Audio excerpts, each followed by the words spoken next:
இந்த நடக்கிற நிகழ்ச்சிகளை நாம சாட்சித்தன்மையா பார்த்துட்டு இருக்கோம் பாருங்க, அது உண்மை.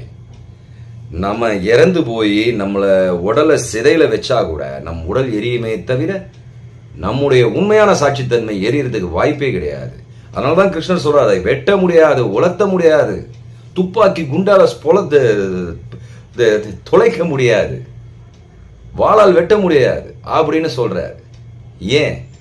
ஏன்னா அந்த சாட்சித்தன்மை இருப்புத்தன்மை கொண்டது, எப்பயும் இருக்கும் உணர்வை கொண்டது, விழிப்புணர்வு கொண்டது. இந்த விழிப்புணர்வு நமக்குள் இருக்கிறது.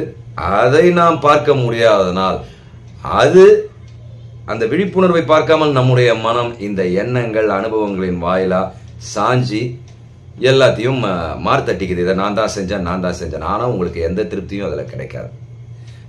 ஒரு க்ஷணம் கூட இங்கே திருப்தி ஆக மாட்டேங்குது. நீங்கள் பாருங்க, சின்ன வயசுலேருந்து வாழ்ந்துருக்கோம், எல்லாம் பண்ணியிருக்கோம், ஒவ்வொரு விஷயமும் நமக்கு இன்னி வரைக்கும் திருப்தி கிடைச்சிருக்கா? ஏதாவது செஞ்சா தான் அதில் திருப்தி கிடைக்கும்.